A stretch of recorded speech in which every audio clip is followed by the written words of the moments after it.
Hello there, my name is Iyoha, and I empower change makers to transform lives at scale through self-awareness, leadership coaching, skills development, and community support. My clients typically commit to lifelong learning, ensuring that they show up for their own evolution. I'm an experienced learning and development expert with nearly 2 decades of experience in cultivating organizational excellence through innovative training methodologies. Throughout my career, I've led training sessions for multinationals, third sector organizations, and academic institutions in over 30 countries, both in person and online. My passion lies in unlocking human potential and fostering a culture of continuous learning so that we can all live our best lives. As someone who was called a dullard by a physics teacher in secondary school, I went on to prove him wrong by graduating with a distinction from the prestigious University of Aberdeen, Scotland, United Kingdom. I'm a master creator of all my experiences, and I believe very strongly that, like the alchemist, all of us can turn water into wine. Now, let me show you how. Welcome on board.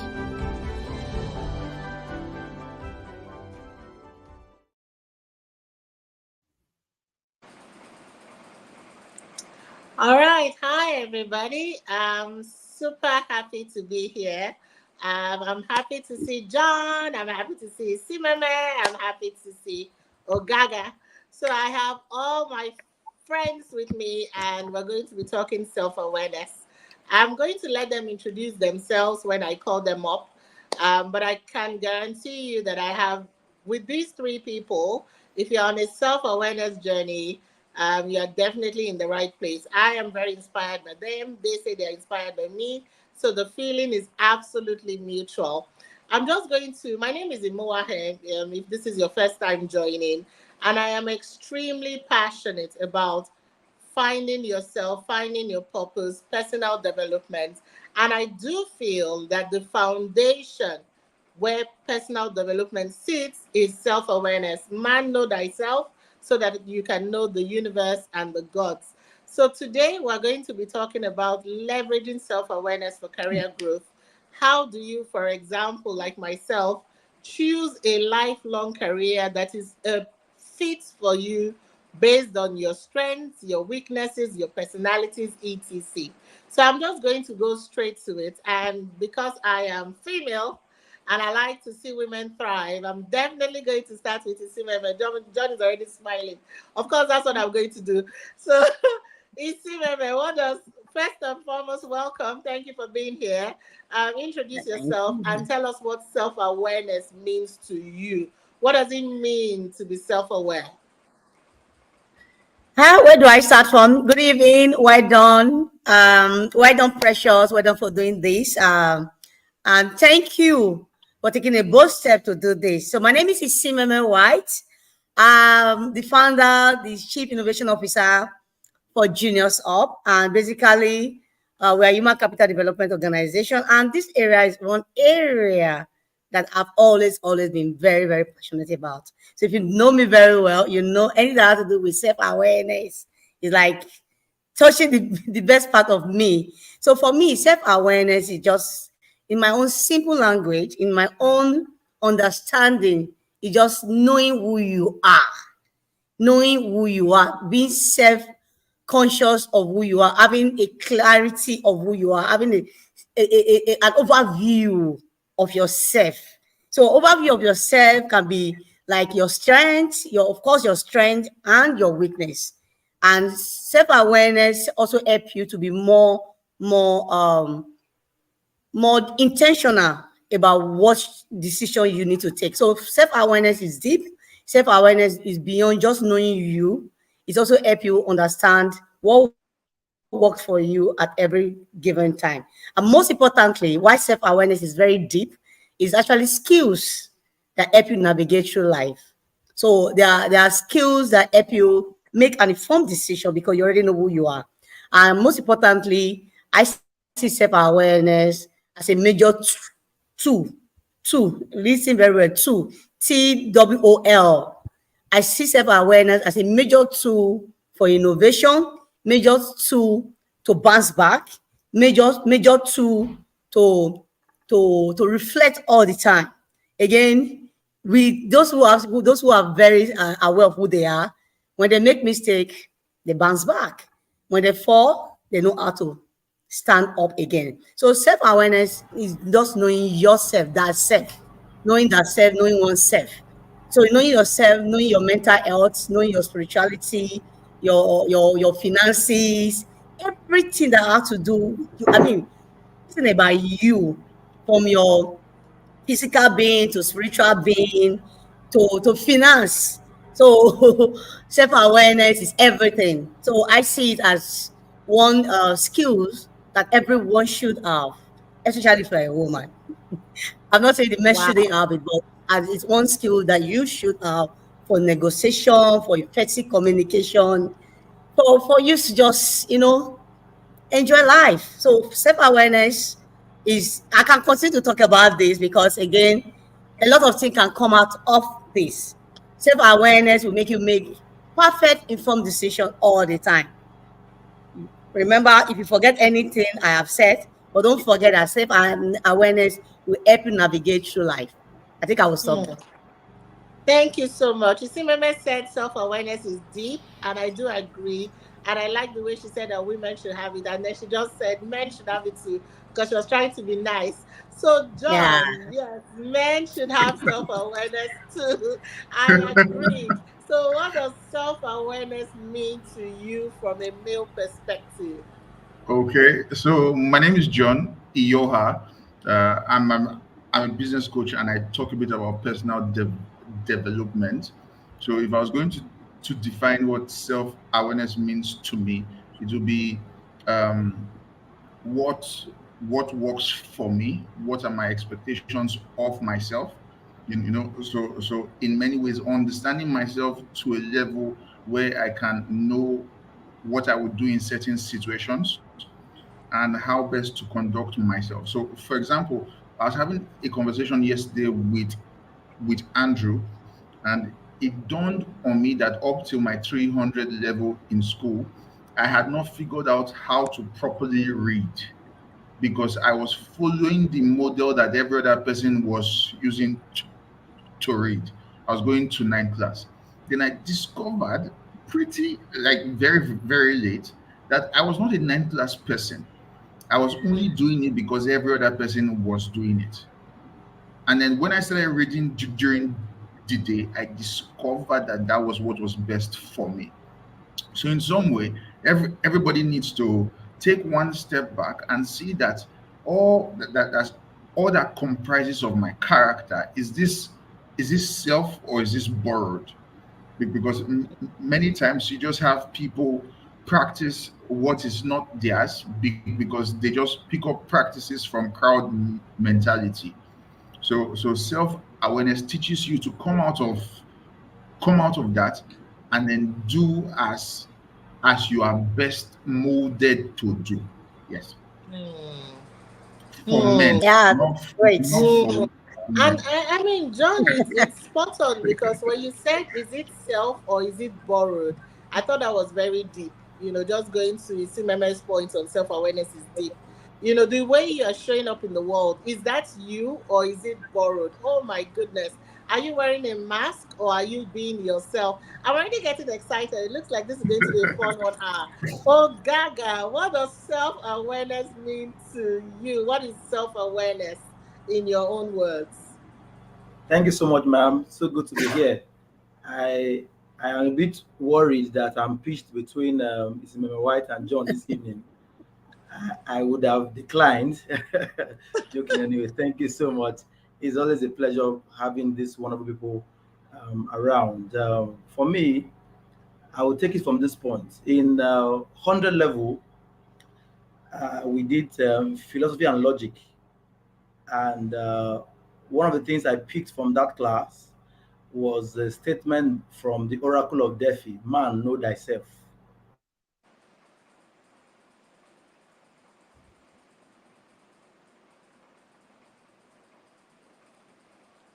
Oh no, is it me or did we lose Ogaga? Yeah, I think we Ogaga, so come lost back. him there. we lost him there. We lost him Oh, there. wow. Okay, But so it's I'm fine. It's sure fine. Ogaga will come back, yes, because he Sure. was just about to hit it. And I do agree. Number one, I agree that man should know thyself. Number two, I agree that self awareness is deep. I'm going to share a very simple story. I grew up not eating pepper, because my mom does have, a condition where she's not allowed to eat pepper. So I grew up not eating pepper. And before I went to uni, I used to say that pepper was not like, how do people eat spicy food? How can you eat spicy food? That's what I used to say, that I hate pepper in food because I'd never tried it.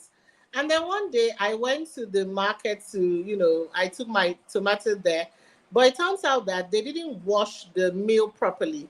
So they blended my tomatoes and there was pepper in it. I did not know, of course. So I went and I made my stew. Then I settled down to eat my rice and stew. And the first pepper that I hit was, I was like, what is this? It was like my eyes open. You know, when they say to be born again. I'm like, what? And then instead of me to stop, I'm sweating because it's obviously my first time. But I'm enjoying it so much that I keep eating it. I almost finished the pot of stew. And from that day till today, I cannot make anything. In fact, I don't remember the life that I lived before I started to eat pepper. And that experience makes me ask, where else in life, what are the other things that we've cut out of our experience just because we don't know who we are or what's possible for us? So I'm going to come back to Isimeme and ask this question.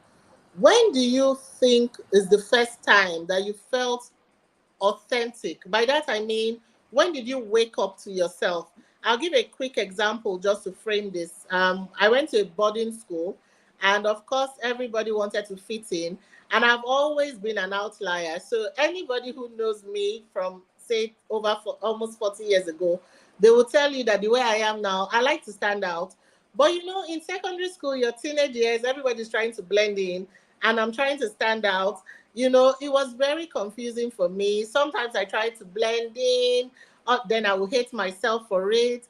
Then I would try to, and then after one time, I just sat with myself and I said, look, this is me. I was in my Hillary Clinton era then. So everybody used to call me a man eater. And I'm like, yes, this is who I am. I don't know what it means to think the way I think, but I'm going to try and discover myself and even learn myself without any biases.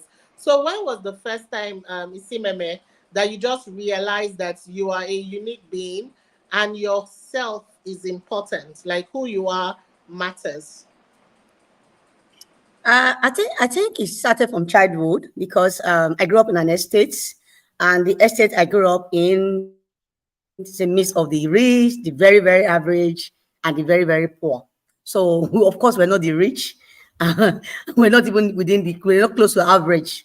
So my dad was a civil servant, and we didn't have a choice. We were raised that way to just believe in ourselves. So imagine an estate where you go to the farm, carry your firewood on your head, and you have people who drive luxury cars to school and all that. So I grew up just raised with contentment. I think because the way our parents raised us, they raised us to be contented, they raised us to be original.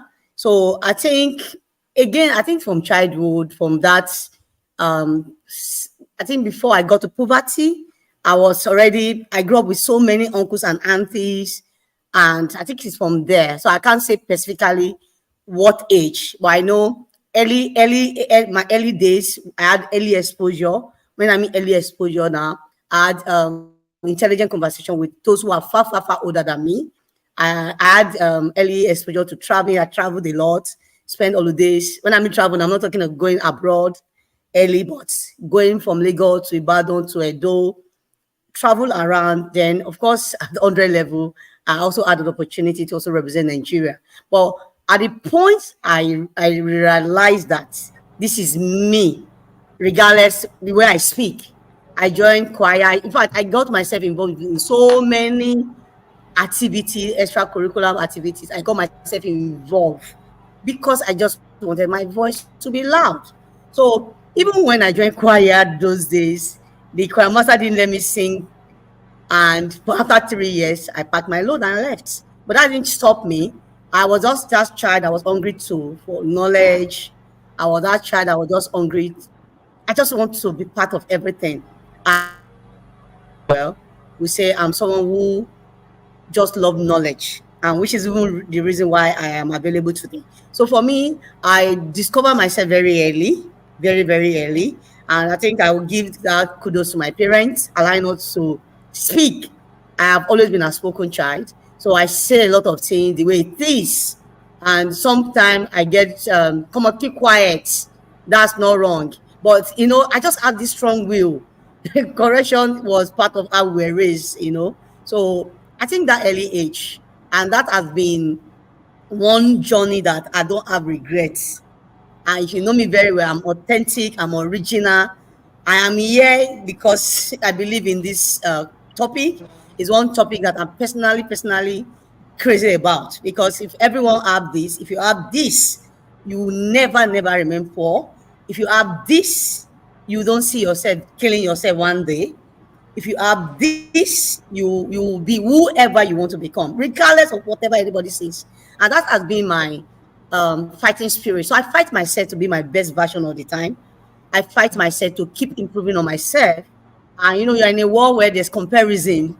I carry low cut all my secondary school days. I didn't have the opportunity to make my hair, to do all those slating and all that. But again, did it define me? No. Did it change who I am? No. So for me, I think part of what we should be intentional about giving out to people is we need to lead by example. We need to be original, and we need to encourage a lot of people to be themselves. Be themselves. I like to make mistake.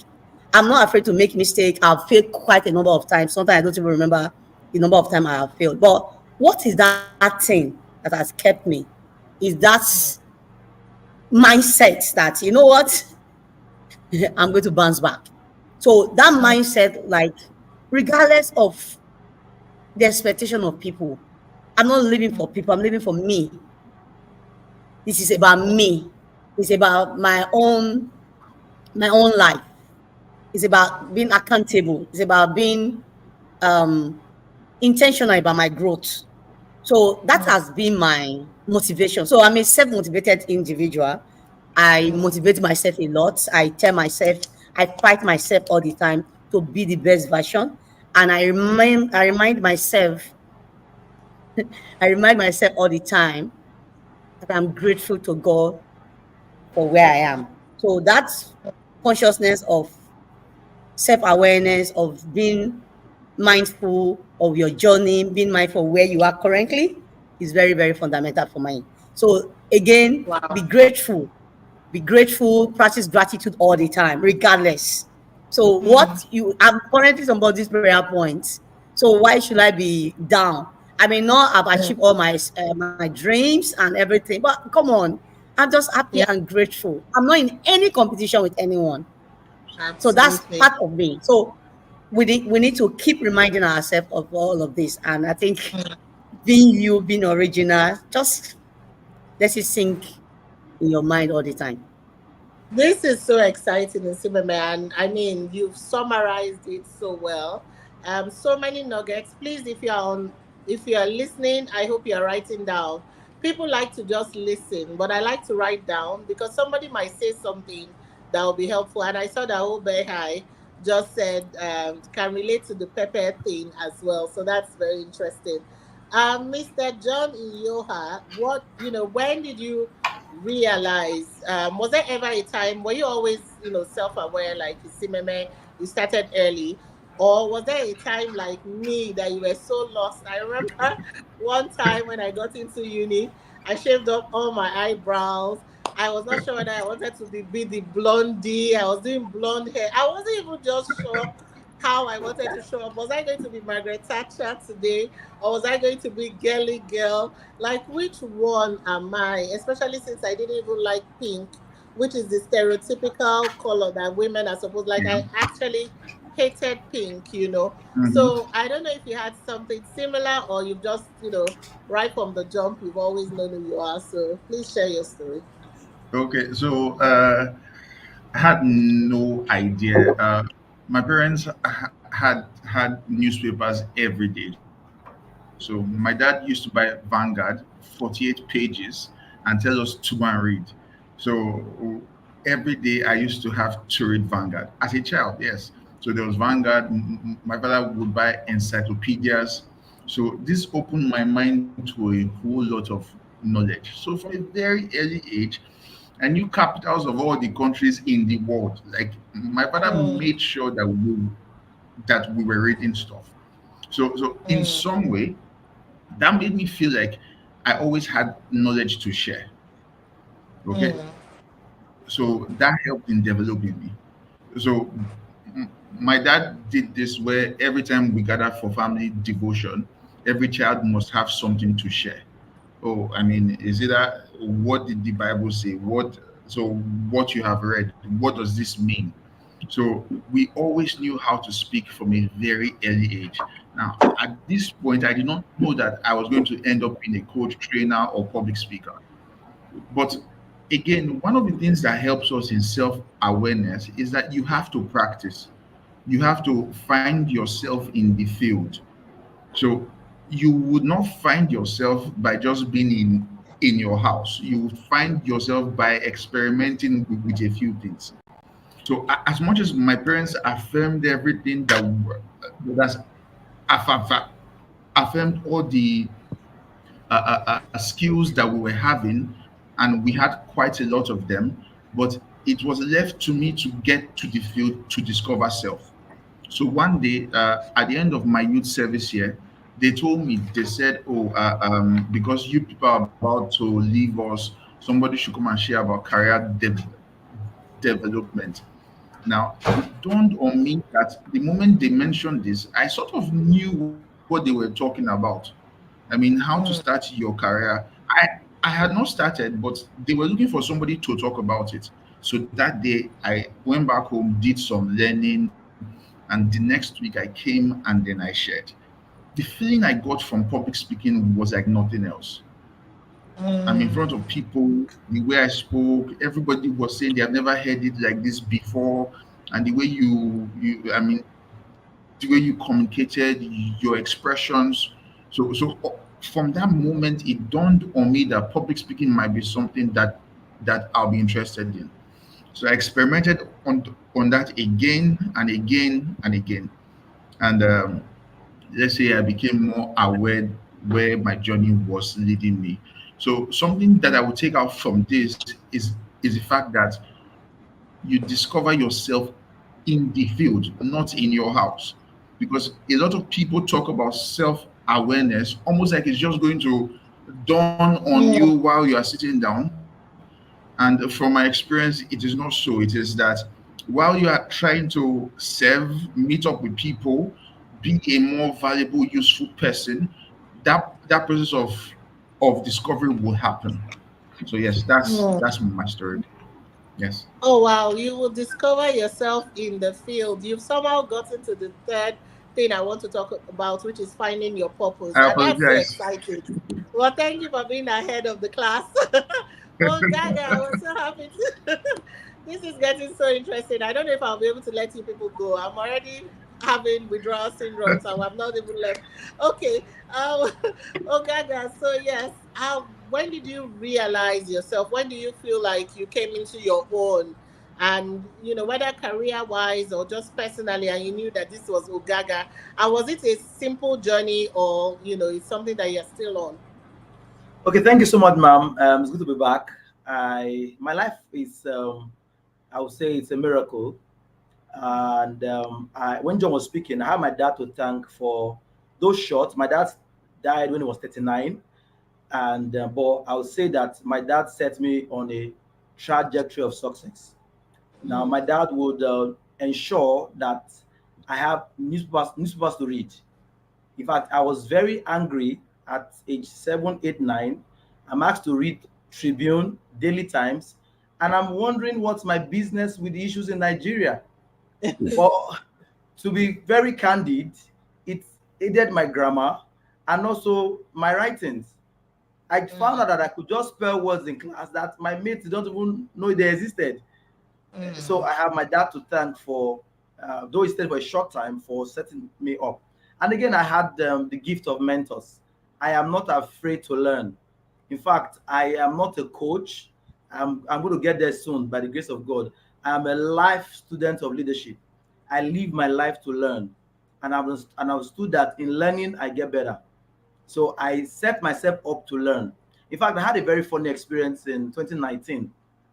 I always wanted, in fact, as far back as 2010, 11, I just woke up that I want to be a consultant, but I never knew what consultants do. If I bring some of my notebooks, I used to write CEO Manpower Consulting. I never knew what consultants do. In fact, my classmates then will ask me, what do consultants do? I said, I don't know, but I just like the name. It took me a long time, and I sat in a consulting class 2019 in Lekki, and in fact, it's as though I was lost. But today, I am able to consult for organizations. I'm able to decipher problems. I'm able to problem solve. So I would say that my journey has been a complex one, but I enjoy the gift of mentors. In fact, if I say this, I was telling some persons some years ago, that 2 years ago, that I met Precious online. I read her profile and I said, I like this person. I like what I see. And God so kind. I just sent in fact, if people send me a message on Messenger, I'm wary. But I sent her a message, and Viola, there was response. And I would say, to be very candid, I've learned a whole lot from her. The way she leads her team, the way she handles issues, and the way she runs, even the way she gets sometimes, let me use the word mad at times when some things are not working. Of course, to make the things move anyway, But so I would say that my journey has been one of learning, and again, I have enjoyed the gift of mentors and people who are willing to show me the ropes.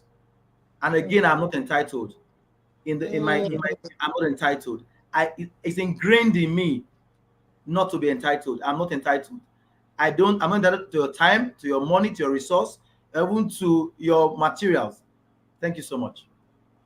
Thank you so much for saying that you are not entitled. Please, the people at the back, did you hear what he said? He just said he's not entitled to your money, your time, and that's so refreshing. Somebody is saying newspaper is a thing. Yes, it's such a thing because my parents used to make me read. And I just hope that, especially for those of us who have children here, you are picking out how important parental influences are on what we do become. So please be intentional about your parenting.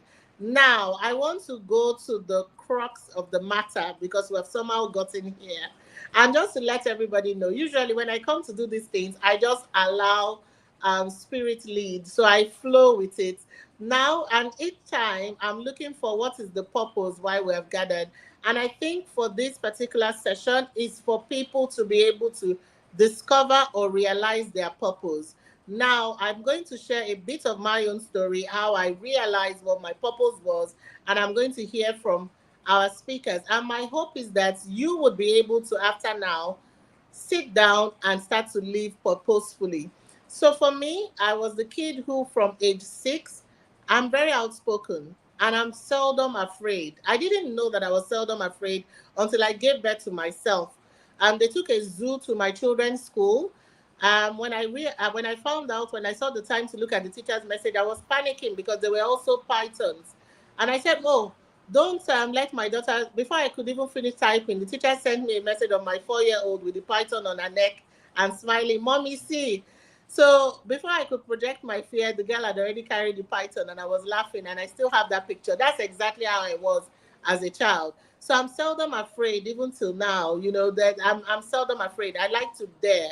I like to do things. So as I started to grow up, I realized that people would nominate me for things. So if they're looking for a leader, maybe somebody to speak on behalf of a group, most people will naturally say, "Oh, give it to Imoa Ogbomo. She can do it. She can do."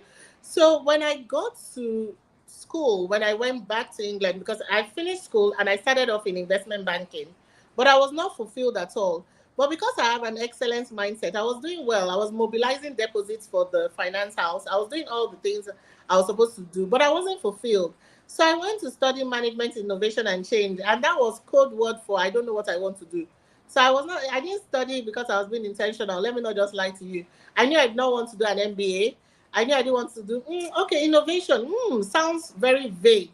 I might meet a lot of weird people in the class. So I chose the course, convinced my father because I can argue if I didn't do if I didn't study economics, I would have been what's it called? I would have been a lawyer for sure. So I convinced the man and I went to school. But I noticed that even whilst I was in Scotland, most people will come after classes to ask me to explain. I still remember one person, and I don't know if he's on this call. I think he might be, who came to tell me honestly in Nigeria that he doesn't understand what the Scottish lecturers are saying, that the accent barrier is such a thing. And I felt very drawn to teach him, and we were both able to graduate. So when I came back to Nigeria, I said, I want to do something in learning and development. I'm a natural teacher. That's why you'll find that I call myself a teacher, right? I want to do something around my calling. So my calling was already there. It was something I realized. So I don't like to use the word discover because it was not some discovery outside of myself. I realized by paying attention to my own data. And that's why I always say remove the distractions and pay attention to the data that your life is providing. Because our life is always speaking to us through our successes and through our so-called failure. Are we paying attention? So, Isimeme, how did you discover or realize your purpose? How did you know what your mission was in the world? Because I know that everybody on this call is on a mission. How did you find yours? Hmm. I think okay. When I was in secondary school, I joined Rotary. So Rotary at Interact Club level. And like I said from the beginning, I just like to be part of activities around me. Maybe because of my personality, I just like to, I'm a knowledge driven person. So I just enjoy it. So I think it became more clearer. It became more clearer and very strong when I joined Girls Power Initiative. Girls Power Initiative is a very powerful organization that raises young women, young girls, that expose them to sexuality education, reproductive health, and life management skills. So GPI just, when you know you have something in you, and because you have also you had the opportunity to have been in a midst of those who don't believe in you and those also believe in you. You remember I also said I've always been that person who fight myself to become the best all the time. So coming to GPI was that house that accepted everything. They didn't see anything wrong in me. Like I was just an outspoken child, and it was like a major strength. And before you knew it, I became a presenter with EBS on a ride with GPI. And when I followed my mentor I traveled with her. I had a speaking engagement with them. I was very young. I was just in my 100 level. And I had my first standing ovation. And oh my God, in a different country, I spoke. And so that was when you just, something just happened. I cannot explain what happened that day, but that day, there's nothing you will tell me again in my life that will ever make me feel bad till dates. Mm, 2003 was a fantastic year of my life. A year that I had fake friends, a year that I also identified authentic friends. In the year you mm, travel abroad, you just have fake people coming around you. And because you're on TV, unlike now that we have every opportunity to be online, be on mm, TV. But then it wasn't so easy. So mm, that was a moment of self-realization, as in a moment where I say, you know what, this is me. Then from GPI is a 3 comprehensive, 3 good years. Then I went through Leap Africa. I got selected. When you were talking about, when John and Ogaga were talking about newspaper, in my own case, like I said, I was just a knowledge freak. I became very popular in Rest of Benin because I was that girl who was always with newspaper. If I cannot buy, Emeka is there at Ekosodi gates. I will go there and jack. In fact, 90% of the opportunity that gave me all the exposure I've gotten in life were from those newspaper. I applied for them. I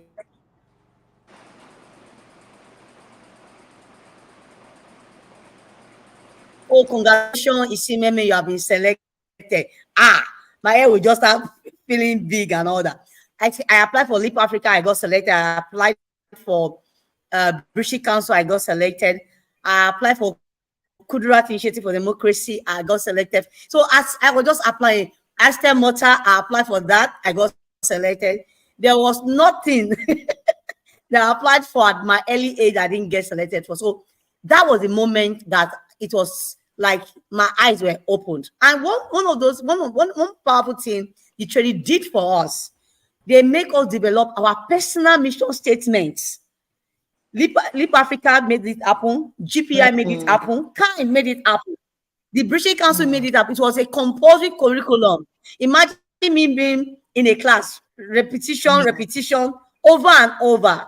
And that's one mm, curriculum I have added to junior sub. That's why mm, no matter who you are, the moment you come to junior sub, the first thing we take you through is life skills. And you develop your personal mission statement. So as I pour out my aspirations in writing, it became clearer.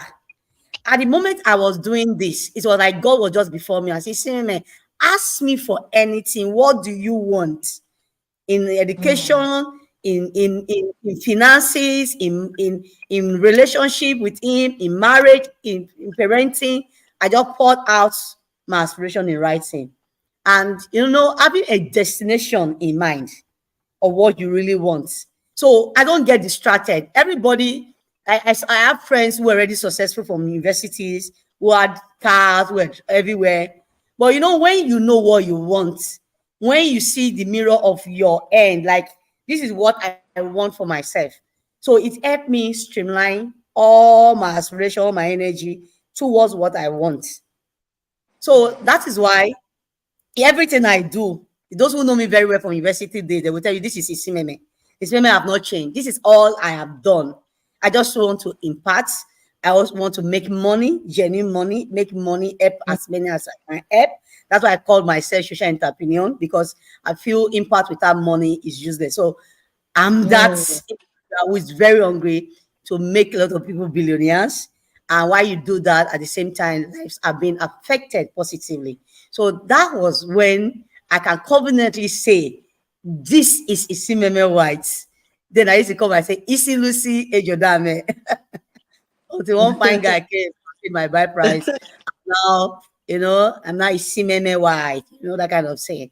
But anyway, Isimeme this is just me. So I talk for a living, I speak for a living. This ain't talking. I was criticized with this over and over. You too talk, you too talk, you too talk, you too talk, you too talk. But guess what? The Mm, talking pay all the bills. It's not only paying my bills, it's paying mm, families' bills. Month has ended, right? She will pay salary. Not all families. We are paying mm. salaries in millions, 40 employee across the country. So again, being you will give you fulfillment. Being you will create opportunities for others. So again, thank you for having this fantastic event. Keep doing what you are Thank doing. This is really huge because again, this is not just saying this because I want to say it. If I'm not game, I'm not game, and that's part of being me. So when I see someone who's also doing this for me, I mean, it makes a lot of sense. And I say this again, well done, well done, well done. thank And I hope this doesn't thank stop. you. Yeah. Thank you so much. Wow. I mean, when I heard personal mission statement, I remember the first time I had to write mine and how exciting and how I was shaking, and it's a very powerful thing. Thank you for bringing that up. Because if you're on this call, I don't want you to forget your personal mission statement. Please go and look it up. It's a real thing and Yeah. write it down. The thing about writing things down is it puts life into it. It's powerful. It's something you can go back to. Thank you so much, Isimeme, for sharing those. Like I'm so inspired.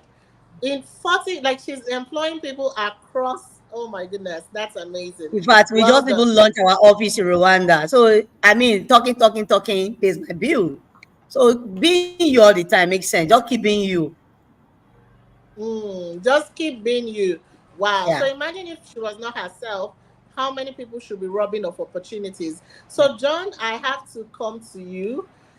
Same Mhm. question. I'm just curious to hear your story, and it's always interesting to find how We all took different paths, but I'm noticing that there are common threads. I'm Of hearing course. stories of Yeah. courage. I'm hearing stories of knowledge seeking. Like everybody on this call is seeking knowledge. So if you are listening, I hope you are writing it down. It doesn't just happen. You have to really, really put in the work. So, John, over to you. Okay. So first off, um, one of the things that delays people from finding themselves is the fact that sometimes that version of yourself that you're looking for, you don't see an example of it in your environment. And that's why I feel great that we're having this, because when I was looking to understand what consulting is, what it means to be a coach, I came back to Benin and I was looking for examples, and people said nothing works here. And I said, no, no, no, but we're going to make it work here. What what I truly lacked at that point were examples, and that's why I'm glad that I'm in such company this evening. There was a moment for me when I was trying to find self.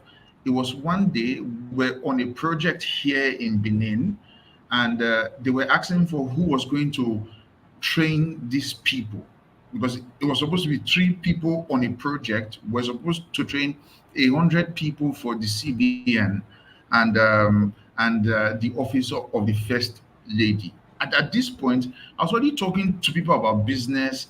I was already into entrepreneurship writing. I was working for a magazine in Lagos, but I had not started full on coaching, like training. And the first person tried, the class was noisy. The second person tried, it was still a noisy session. The moment I started, everybody kept quiet. I trained for 3 hours straight, and they kept clapping. They had questions. It was just electric. And at that point, I knew that the way that I felt in that moment, I wanted to feel that way for the rest of my life. So that was the moment for me that I said I was going to invest myself in training and teaching people. Yeah, so just like you say, I mean, I'm a teacher too. I'm taking that branding. Yeah, so it was that moment that I saw that talking to people made them feel better and do better. Yeah, that was it. That's so powerful, John. And I like what you said about I wanted to feel that way for the rest of your life, because I understand it. When I'm able to help somebody go from point A to B, I have people that have interned with me who are leading organizations now and all of that. The feeling that I get, I want more of it.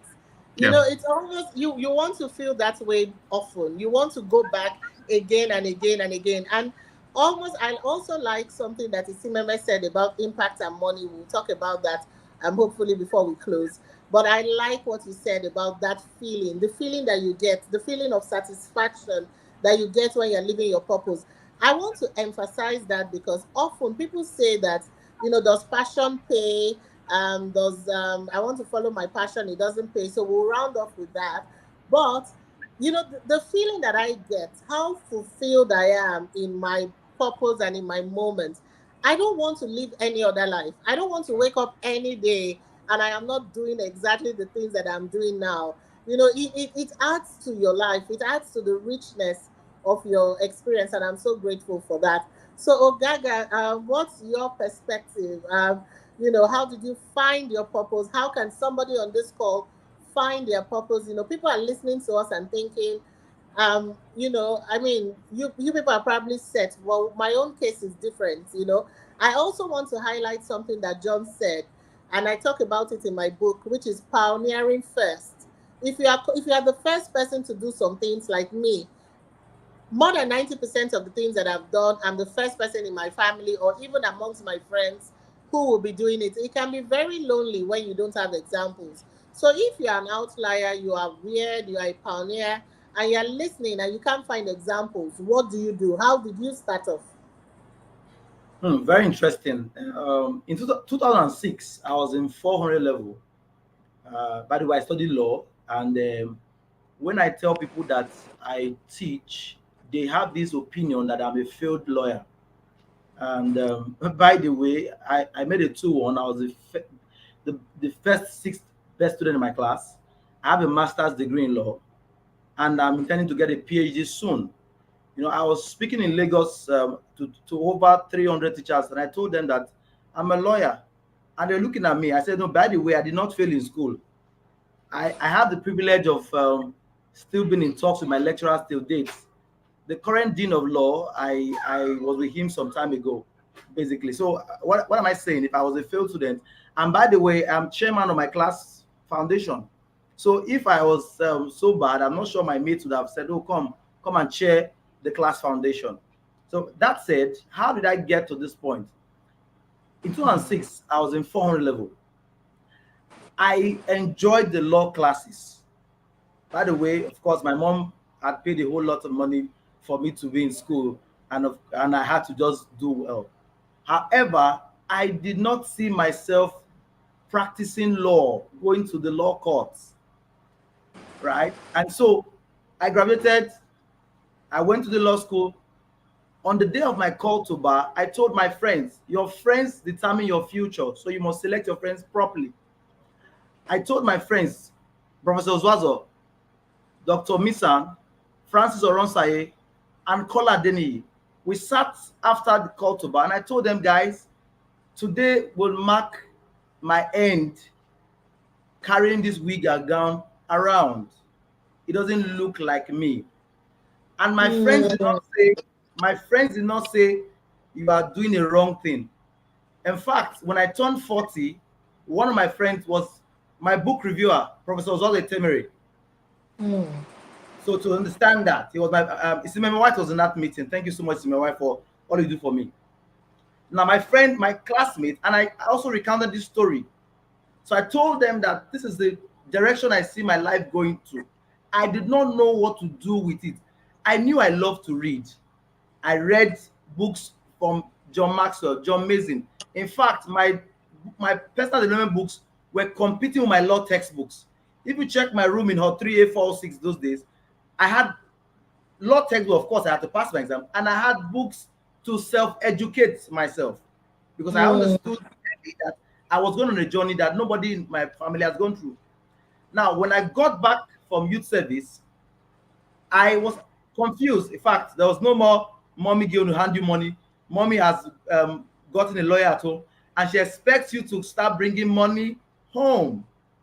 And I told mom that I don't see myself practicing. In fact, I had my mom's friends, relations coming to advise me, you have wasted your mother's money. You should have told that.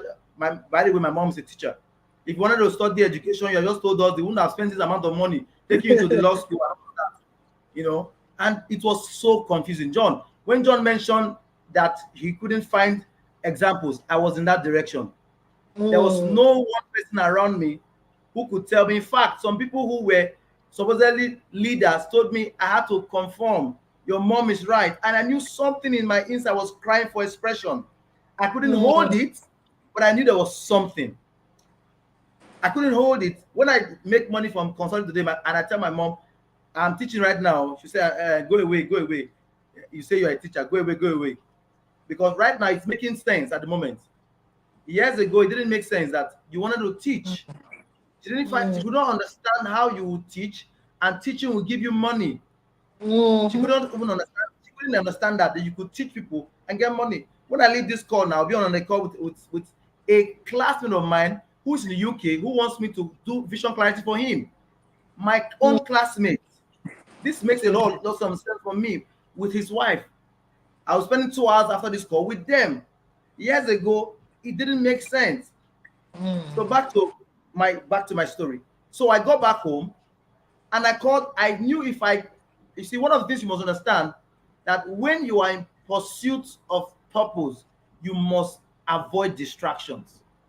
As you embark on the purpose journey, you must do all you can to avoid distractions. And one of the first things that will distract you is stomach. If you cannot deal with stomach, you may not move forward. And so when I got back home, I knew if I take my wig and gown and go, I will get a job. By the way, let me share this story. while I was serving, I served in a law firm in Oka, Anambra State. So my principal asked me to go to Enugu, Korobapi Enugu division. I can't forget. And so that day I was before Justice Magi, late Justice Magi, and I was saying, "Counsel, counsel." My mind was not there. I almost got docked. That's what got contempt of court. His lordship is talking to you, and you're not responding. It took seniors to appeal that it's a new wig, meaning he just got graduated. Please pardon him a lot. If not, I would have gone to jail for free. Mm. From that day, I knew this place does not look like where I should be. And the next question is, where would you be? This thing you want to do, you see, you are not seeing John Maxwell close by. John Maxwell is a Igbo book. You are not seeing John Mason. Those people are not, and there were no models. And so I took on to take a teaching job. I taught private lessons because I had to survive. I had to pay bills. But one more importantly, I had to do something within the things that I love. From that point, today, I consult for schools. I consult for school owners. I train school owners. But I did not start out by training school owners. By the way, my first stint in education, apart from private lesson, was organizing prefects training. I remember years ago when I went to some schools in Edo State and they did not even want to talk to me because it was strange. I would say with all modesty, if there's anybody in Edo State who is organizing prefects conferences, you will have Ogaga's name on it.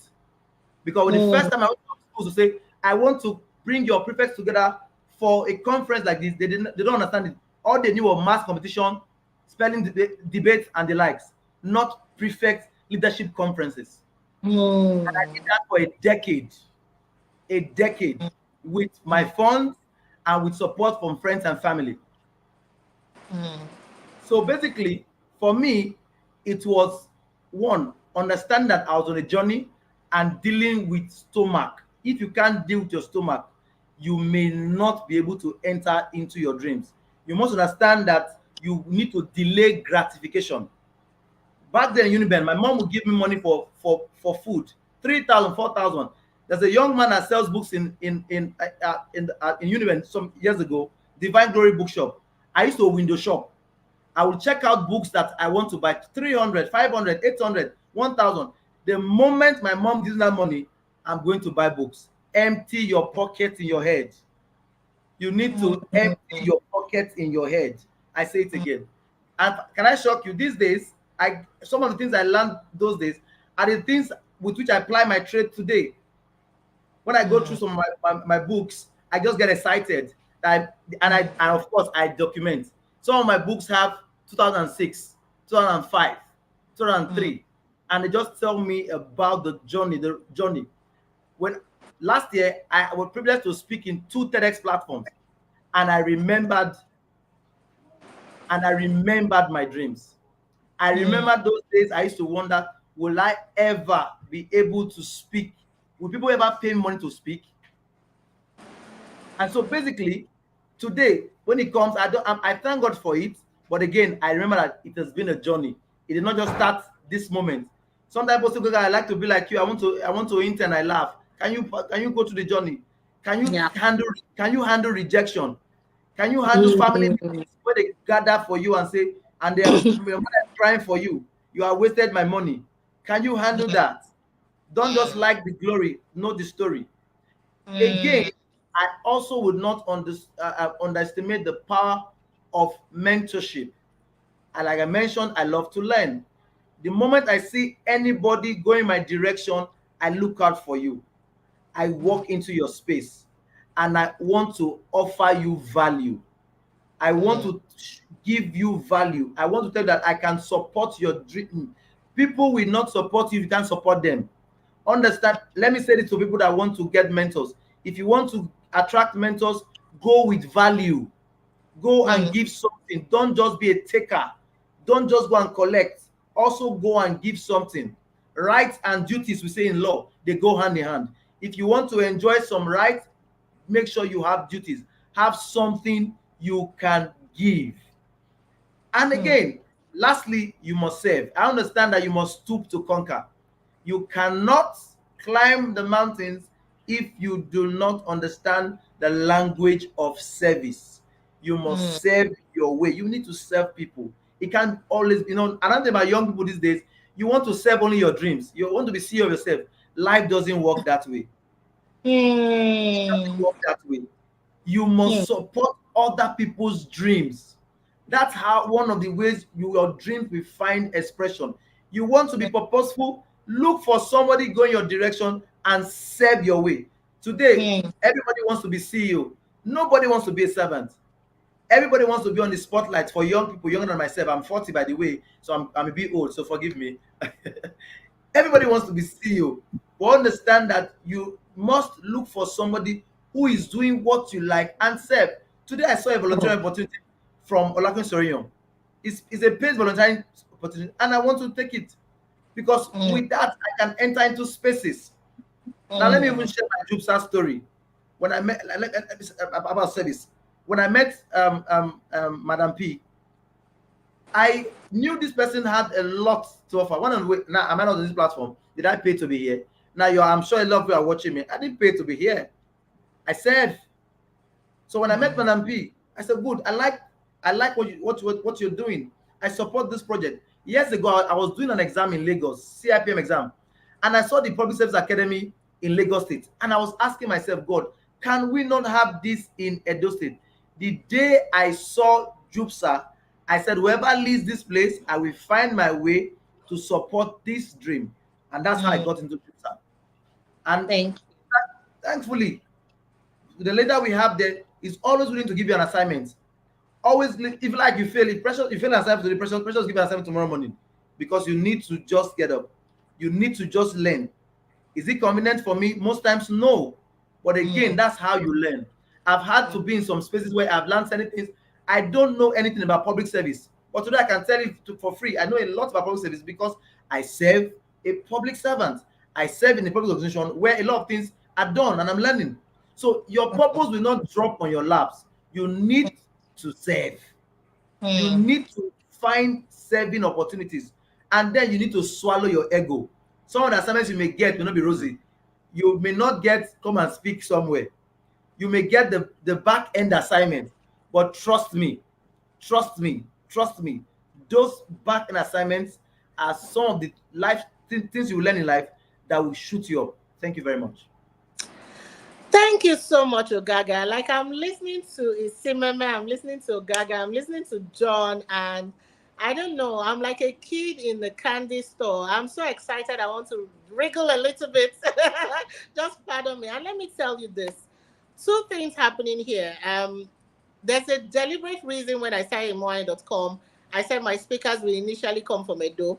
I come from Lagos. I'm sure most people know. I used to work for an organization. I created a course that over 1.5 million Nigerians have, utilized DTC. So I come from a different world, but I am so inspired by the people that have sat down in Edo and they've made things happen in a place where people say, when I was coming to Benin, when I got the appointment by His Excellency, almost all my friends were like, "What are you going to do there? Like, who leaves Lagos to come to Edo? Nothing happens there." And it was like a wilderness. And I said I was coming to make a way in the wilderness. That's what I was coming to do. Only for me to come, and then I found that I wasn't doing anything novel. There were people who were there before me who had already created pathways. And I said that when I have any platform, I am going to show the world who these people are. And they are the people that are on this call and the people that were here the last time that we were on. It's a shame that we're going to have to close. So it's telling me that, my mind is like, I need to bring these people back over and over again. And I'm sure you would agree. But I would want them to go through some parting words. But before they do that, I want to summarize to make sure you've heard them. They've talked about purpose. They talked about how you discover your purpose. How your purpose is not just going to land on your lap. Some people just want to magically get a light bulb moment. It might happen, but it will not happen if you are in one place. If you are in one spot, if you are not moving, if you're not trying things. Isimeme had to be out of the country for her to have a light bulb moment. John had to be in the marketplace, like he was doing stuff Ogaga has shared how he was intentional. And let me tell you, as someone who's a pioneer, it takes a lot of courage to be the person you're supposed to be. We make it sound easy, but it's a courageous journey. To come back and tell your parents that, look, I'm not going to be a lawyer anymore. I want to do this. And especially when he was a single mom who had to go through all of that, it's a scary thing. For John to decide that I don't even know what this consulting thing is, but this is what I want to do, it's scary. And I always tell people, don't do it afraid, do it terrified. I don't do things afraid anymore. We've passed fear. Be terrified, be shaking like this, but still be moving. All the things that I do now, I do them. If I'm not terrified, then I've conquered it. I'm not interested. Bring the big thing. Tell me that this contract is $100 million. Let it, don't tell me it's $1 million. When I do the math, I'm like, there's nothing to conquer there. Tell me it's 100 million. Let me be shaking. Let me be like, this thing is big. So that I'm calling Isimeme, calling John, calling other people to come and say, because it has to be big enough for us to share, right? If it's too small, it will not even benefit only me. Not to talk of calling anybody to come and eat. So it needs to be big enough so that I can share it. So in terms, our parting words, I'll start from Isimeme again. There are young people who are listening. Honestly, the one of the reasons I decided to do this is I get almost every day on LinkedIn, on Facebook, anywhere I have social media, somebody wants me to be their mentor. There are some people I have not even responded to. I'm so sorry. And I know that I cannot mentor everybody. So my thinking is, how do we take mentorship at scale? How do I create a platform where a lot of people can learn from me and my friends directly without necessarily having to, I don't have that much time to dedicate. So that's why this was created. So there are people listening. I can tell you the pain points of many of our listeners. Some of them are looking for jobs. Some of them are trying to find their purpose. Some of them are healing from traumas. There are different things that have happened. Some people have really had a very rough childhood and they're trying to make it out in the world. And then we all know that we're going through very extraordinary times in this country. There's hyperinflation. People are really struggling. I've had young people tell me, I've done everything, but I cannot even still feed my family. It's still not enough. I want to jackpot, I want to do this. And I don't even have the proof of funds. And when they tell me, I'm like, okay, jackpot legally, but I don't even have the proof of funds. So I want us to talk from a place of understanding of the challenges and some of the roadblocks that these people face. And let's give them parting words that they can immediately action and come back and share their testimonies, so to speak. Over to you, Simeme.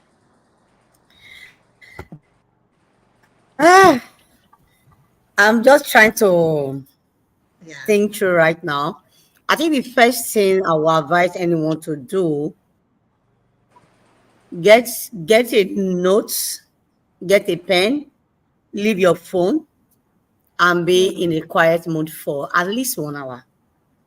I mean, this is, I wish I can hold hands with these persons, but all I would just say is that just be alone for a while. Be alone for a while. If you are close to nature, maybe there's water, there's beach, there's greens around the plants. Just be around nature and just be calm. Calm in the sense that reflects, honest evaluation. I do this all the time, do this once in a year. I do this when it's close to my birthdays. I think apart from the one you do, the one that you don't do every evening, maybe when you come back from work. But this is one process that has worked for me. So calmly write out what has worked, what has not worked. Then look at SWOT. Look at your strengths, your weakness, the opportunity before you. And what are those things that are, every time you think of them, that are threatening your emotion, that just give you unnecessary panic? Write them down. Then be honest with yourself. Who are the people in your circle of influence now? Who are these people? Do the graph. Begin to put them in various table. Have a small table. How will this person help me move to this next level? What exactly do I need to do for myself? Because again, I don't do self-pity. I don't. I'm somebody who is very emotional. I cry in public. I can be talking to my friend. I can cry in public. team now. The next now, this is just my vulnerability. This is just me being vulnerable, right? So why am I taking time to explain this process? Because I want you to take responsibility for yourself. Calmly pour out your aspiration, everything, pour it out, bad, good, pour them out. Then now get another sheet. What exactly do you want? Now you have your SWOT, you know your strength, you know the areas where you are weak. Your weakness now, how do you strengthen that area that is weak? Are there books you need to read? You may think books may be so stressful. There are a lot of AI tools now that can summarize your book for you, and you don't even need to read. You can just do audio and see to just reading. Why I'm saying this is that what you listen to matters, who you listen to matters, who you follow matters. So I don't need all of this information. Then you now come back and now you are being honest with yourself. This is not about thinking about what does my parents want or what does my spouse think of me or what is that thing my friends have said over and over. It's not about what they have said about you. It's about what do you think you have capacity for. It doesn't have to be much. That's another part. We always want to be perfect. I didn't wait to be perfect. I made a lot of mistakes. I'm still making mistakes. So I think with the small you have already, can you please, I beg you, start with it. If you are looking for a job, you don't have a job, volunteer, I beg you. In fact, I am a product of volunteering. Whatever I am today, I can confidently tell you I'm still volunteering. So volunteer if you think you need to be in that space. Then be humble. That's part of being you. Self-awareness, when you already know yourself that you don't know this thing, and the person there's somebody out there that's far better than you and has the connection to take you to the next level. Can you please humble yourself and follow? You must humble yourself and follow the person. Then practice gratitude. Hey, you can't complain and you expect to get results. So you need to change your approach. If you are the type that complain all the time, stop complaining. Guess what? What you complain about are the things we always get attracted to. But what you are grateful for are the things you will in fact, those are the things you get attracted to. I'm talking from experience. So practice gratitude all the time. I'm also a product of affirmation. I practice affirmation all the time. Oh my God, I'm great. I'm a child of greatness. Just say positivity, write them out. You don't need anybody's affirmation. Create your own affirmation. Because everybody have what inspired them. And like I said from the beginning of this conversation, I'm a self-motivated person. So I'm not waiting for anybody. If you keep waiting for people, that means you will never move. The little you have listened to today, can you please apply the knowledge? You don't need to take everybody's information here. If it's just one you pick from all of us today, just one, and you are intentional about it, discipline, resilient, develop this skin, and be deaf to all the negative comments from people. Change your cycle of influence. Do a self-evaluation of the people in your life. Are they adding value? Who are these people in your life? What contribution are they making? And then self-awareness means that you know yourself very well. Be you all the time. Be open to criticism. But who is giving that criticism matters. But develop this skin. Then the last I'm going to leave you with, I love God. So pray about all of this. Pray very, very well. Pray very, very. I'm not talking about the type of prayer that you say, oh, Father, Lord. No. I mean, have a meditation with God. And in the course of that meditation, you just see yourself what you really want to be. It has worked for me. Be positive consistently. Practice affirmation. Then stop sharing your process. Share your results. So again, I'm saying this for a very long time. People didn't know I was genius up. I was just behind the scene. I was behind the scene because I was not emotionally ready. I was behind the scene because I was not psychologically matured to face the world. So that is part of knowing who you are. You get it now? So you are not doing things. This is not about anybody. This is not about being seen everywhere. Are you ready to face both bad that comes with it? So you need to be emotionally ready and psychologically prepared for this journey. So I want to say congratulations for those who are determined this evening.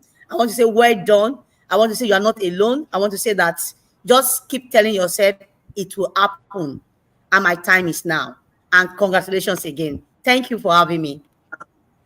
Thank you so much, Isimeme. Like, I mean, thank you. Just thank you for just sharing your truth. And Yeah. I know that that is going to transform somebody's life because we are closing and, I'm just being mindful of your time here.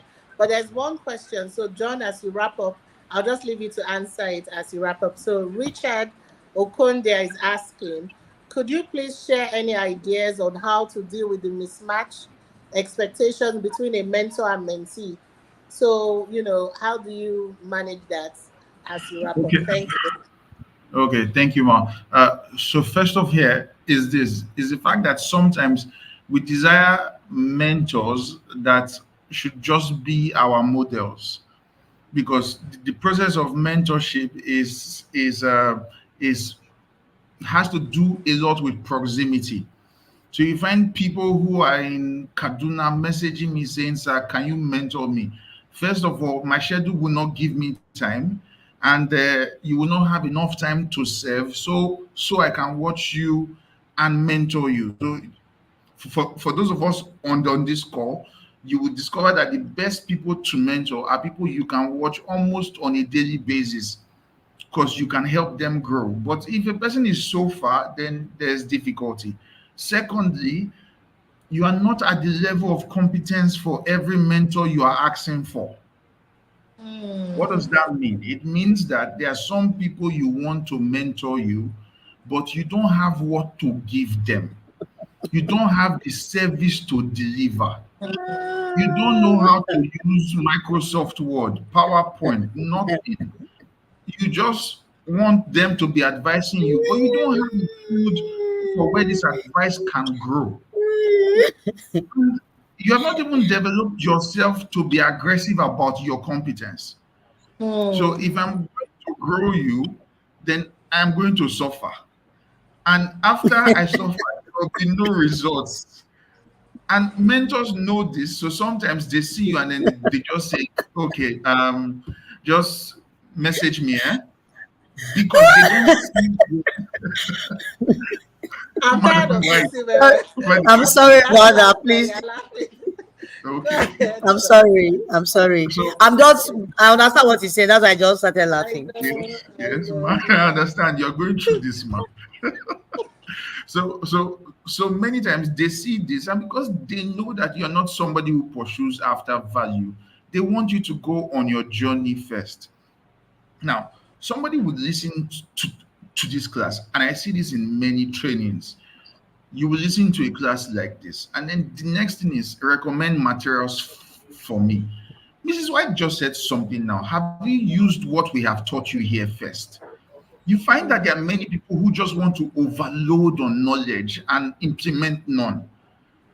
And there are so many everywhere. Then you'd also find that there are people who so people who come and seek for mentorship, they claim that they are passionate. So they say, okay, I'm passionate about this, I'm passionate about this. But then one of the hallmarks of being passionate is that you are trying to be competent at your passion. But you claim you're passionate about something, we check you and we see that there's no competence to your passion. Then are you truly passionate about what you claim you're passionate about?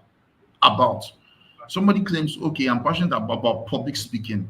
You tell them, okay, so prepare a speech and you will deliver it. Then they become shy. So what are you truly passionate about? Mentors want to put seeds on fertile land, not on places where it doesn't grow. So, one of those things you would do to help yourself get the best mentors is be fertile land, so that your mentor can see results. One of the things that helps your mentor is that every time they give you one advice, the next day they are seeing results. They give you another advice, the next day they are seeing results. That person becomes sold out to you. So that's something that we can learn as people here, knowing that if I'm going to stretch my hand to find mentors, number one will be proximity. It's important that the person is within your environment so that you can see them from time to time. Secondly, is capacity to grow in knowledge. Do I have capacity to become a better person at what this mentor is saying? Or am I just claiming that I'm passionate? So, and then the final thing is this: am I aggressive about my competence? Everybody you see in this meeting, from Madam White to everybody on this meeting, they very aggressive about competence. Every time Madam White talks about networking, it is electric. Every time Ogaga speaks about just anything, you are seeing his passion there. The first day I saw Madam Ajonu do public speaking, I had chills. Like, my God, like why somebody so good at this? So everybody, if you are going to find great mentors, number one advice: be aggressive about your competence. Mentors would actually seek you out if you are somebody like that. Thank you, Mark. Thank you so much for saying that. Like John said, what needed to be said. And I mean, I don't have any more to add. I'll just say this before I get to Gaga. I'm very passionate about Gen Zs. People ask me why. It's because as a young person, people gave me a chance, and I want to give the next generation a chance as well. But I've had the most difficulties with Gen Zs, and I would say it's particularly since I've been in Edo State. So please, if you are listening, I know that there are all sorts of different people on this call, but specifically to people who are Gen Zs in Edo, we need you to step up. We need you to become more aggressive about your competence. We need you to become more aggressive about service. We all want to buy Benz. We all want to grow, but there is a structure to buying Benz. There's a structure to it. And thank you so much for that, John. Oh, Gaga, what Thank are you, your Mark. parting words? I see some people saying, oh, this cannot happen in Nigeria, something about the US. I saw a comment on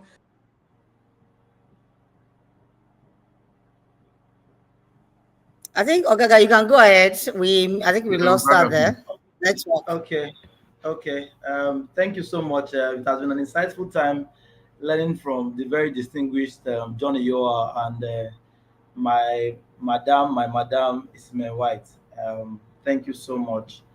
I I can't love you both less. Every time I have to listen to you, I learn a whole lot. Now, for me, I will say this: that one of the things if you ask me what would be one of the things you regret, is that I did not learn money sense early. One of my regrets is I did not learn money sense early, not covetousness, not greed. I mean money sense. And I understand again that money is not a miracle. Money is not a miracle. Money is value. Now, when you give value, money will come to you.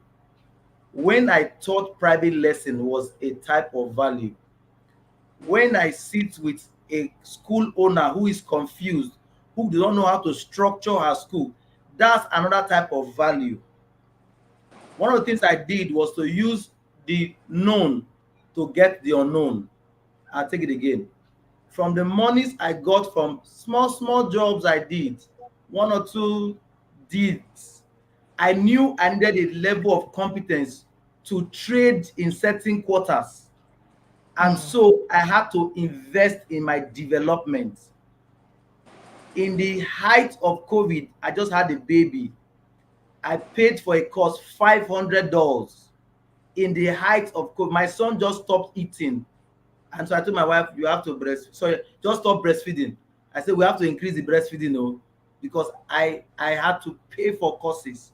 But I can tell you that the value I have gleaned from that course, I had surpassed that money I spent. Mm. So understand that before now, there are some courses I buy today, they were aspirations 5 years ago. There are some people I wanted to meet 5, 10 years ago. I have met them now. I have a new list. So all I need to do, like John said, you keep working from what you have and then moving towards that place you want to be. And again, let me pick Yoruba word surulere, dear, relax. Life is small, small. You know, there were, I wouldn't want to mention figures because it's not important. I did a training for an organization in Abuja while I in my office at the Kenwan Road for 25 young persons. When I saw the invoice, I closed my office and I started crying. I have never seen, and to be very sincere, the slides I used for that training, I have used to teach free trainings, John, that the people did not even applaud. Mm.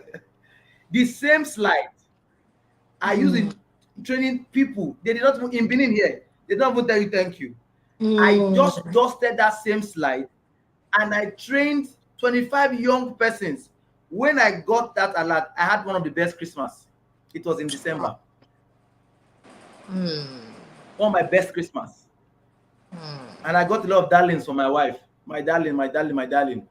Because it was a lovely Christmas. What am I saying? Before now, as I mentioned, before I started consulting for school owners, I was talking to school prefects. From school prefects, I spoke to teachers and then to school owners. Now I put a board together to address the board. Let me share this before I close. You also need visibility. It's key. You must understand that you have to watch your digital footprint. If I check you out on Instagram, on Facebook, on LinkedIn, do you look like a person people want to put money on? Mm. Do you look like someone that they want to put value on? If I check your bio, if I check the name you use for your meetings, these small things you think are not important, they are very, very important. You can never see me. I do 3 things online. I network, I celebrate, I educate. I don't abuse Nigeria. I don't abuse government, whether APC or PDP or NROC. I don't abuse government. I don't. I may not like everything a particular governor would do, but I'm not a keypad warrior. When I read some things I see from young people, it's appalling. The internet never forgets. One day you want to have a ministerial appointment and they will reel out all of these things you have done. I spoke at one of the biggest education shows in Nigeria some few weeks ago. I have met the person who organized that show only once. We were online. She shared the flyer for the meeting, and I just posted the picture we took 3 years ago, and I said we will take another picture. And she said, "Okay, I sent you a DM." When I checked the DM, said, "Are you available to speak in this conference, brother?" That's how I got there. I don't live in Lagos. I live in Benin City. Visibility is key. If they check you out, do you look like someone that people want to invest their time on? There are some people that I've met online. I don't go begging mentors or people for money online. The first day they meet you, you tell them that your house rent has expired. You tell them you don't have food. It will reduce your reputation capital. One of my friends was commissioner some years ago, my classmate. I drove to his office some years ago, and the fare I came to the office with got finished in the car. He's my former classmate. I would have said, "Please, bro, I beg, my fuel don't finish. Oh, help me with 5,000. He will give me, but the next time I won't see him again. The next time I come to his office, he will tell his PA, please tell him I'm not available. Every time I went to his office, I would ask him, bro, how can we help you succeed in this assignment you just got? On my son's naming, he finished state executive council meeting and drove to my house. See, people should not know that Belena be show glass, I beg. They should not know that you are hungry. I'm not saying you don't go online and beg your mentor. Sometimes a mentor just tells you, oh, I spent 5 million for training. The next thing you tell him, sir, please help your boy, I'm going to die. You will not die. You will not die. So those things reduce your revision capital. When you go begging, I will see a lot of it. So they don't want to mentor you. I met one of my mentors that currently mentoring me currently in education. She's a super education consultant. In fact, she has a Igbo skin. When I said mentor me, she said, I don't have the time. But today she will say, I cannot go to, I can't teach training in Abuja today. Please, can you help me go and speak there? On my birthday, she flew in from Lagos, stayed 4 days with me on my birthday. I met her online. Don't go online to beg. This money you want, they will give to you. Let me even share it. One day, Madam Moyen sent me on an errand. And when we finished, I didn't ask her for money. She said, send me your details. When you beg, the thing you are begging for, you will not get it. Oh. I learned one thing from big people. Don't beg them money. Don't make a mistake of asking a big man for money. You have finished yourself. Just be diligent. The person will call you one day and say, I think you need these shoes. And again, if they take you out to eat, please don't eat above budget. One of my ogas, he asked, can you see me? Can you see me at Oniru? I got there. He said, what do you want? I took water. Oga, I was hungry. Not be there, I want chop afternoon food. I took water. See, if you don't tie your appetite, it will put you in problems. I drank water. And on my birthday, this man did a video for me. He's a very busy man. I just told him I have an event for consultants. This guy builds indoors. He said, I'm game, I'm coming. There are things that money can buy. Oh. Yes. Some things that money can buy. There are some things that money can buy. So don't make it all about money. And again, I learned something, I'll share it. One of my coaches told me, know people you will take money from and know you will serve. Know those you will serve. It's not everybody that, of course, I'm a graphic designer. Some people don't design for them for free. Don't take money from them. Know people you will take money from. With due respect, I don't flatter. I will not take money from Ms. Moy today. I won't take money. The value I have gleaned, now I'm on this platform. Do you know how many people are going to view this thing after now? If I make it always about transaction, that's where it will leave you. I'm not saying don't be business minded. John will do that. I'm not a business coach, but I have the sense to know people I won't take money from Isimeme Whyte. I will not. Not because I don't need money. I know people I'll take money from. I know those I will loan their integrity. I say it again. I know those I will loan their integrity. There are some places you will not get to until somebody will take your hand and say, this is my beloved son, hear him. Thank you very much. Wow. Oh my goodness. Like, I want to clap and dance and do a little wriggle. You don't understand. I am so thrilled to be doing this, and I am just so happy. I'm going to start by thanking, Isimeme talked a lot about gratitude. And they used to call me, when I was much younger in a fellowship I used to go, they used to call me testimony girl. Because every single time, I did not know that testimonies was supposed to be a big thing. You know, when they call people for testimony, they want to. So for me, I'll be like, oh, I woke up this morning, I got to work and everything, and I just want to thank God. And people will be like, this girl, my heart is always up. Is it only you that God is doing it for? But you know, the funny thing, because I have a testimony consciousness, I always have something to be grateful for. And that's how my life works. I am very grateful for people. I feel like, you know, people talk about God as an abstract construct, but I talk about the God I see in people. You know, human beings have opened powerful doors for me. I have opened powerful doors for people as well. So I want to thank Mr. and Mrs. Isimeme Whyte, because I know that the fact that I've taken over 1 hour, 30 minutes of her time, there's somebody else who is sitting down somewhere and wondering when he's going to get his wife back. So I must thank you so much, sir, and thank you, Isimeme. As soon as I told Andrew, my manager, to do this, I didn't even have to talk to her. Everything was handled, and I really, really appreciate the love. I see you, I admire you, and I like that you're such a lion girl. Keep doing all the things that you're doing, and I know that we're going to have so many, many more collaborations. I think Usimeme is also one of the first people when I came to Edo that said something similar to what Ogaga has just said. You know how you meet somebody and they just want to support you. They don't want anything from you. They just want to support you. And I really, really do appreciate it very much. I want to thank John, Mr. and Mrs. Johnny Iyoha. I loaned his wife the other day, and now I'm loaning the husband. So I know it's combined. It's a family affair, and I am so, so grateful. And I'm happy for all the things that you're doing.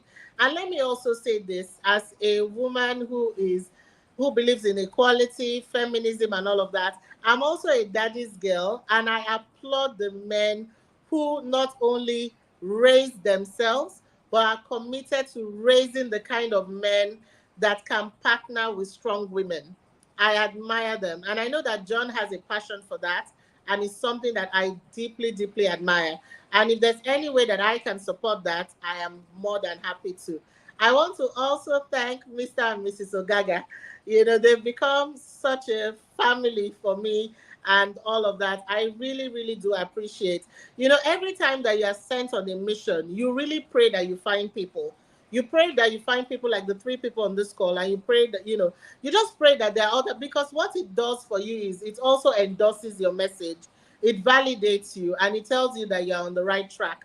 So I want to thank all of you who have shown up for your evolution. I thought at this time we'll have people dropping off, but I see that you're still here. So it tells me that you've learned something. Please go back and watch this again, because sometimes when you're watching it live, you miss a lot of things, the jokes, the bands. But I want you to write. I said when I was going to do mind.com, I said by December, when we have our end of year party, there needs to be 100 people, like I heard 100, whose lives have changed just because of this thing that I've decided to do. Whether it's getting jobs, whether it's living better, whether it's getting better relationships, whether it's parenting better, but there must be a growth that would happen, measurable growth that will happen just because you were a part of this. So thank you all so very much for coming. We have come to the end, and I am so glad we did. And I hope that when we call you again, you will come. You will come back, because we are Oliver Twist. I'm going to bring you back Definitely. again and again. Thank you so much, and have a Thank you, brilliant ma'am. night rest. Bye bye. Thank you, Thank you, ma'am. ma'am. Thank you. Bye. Thank you, everybody. Thank you, John. I see you. Thank you, my Bye. chairman. Thank you, everyone. Bye, Thank you. everyone. Yes, ma'am. Bye. All right.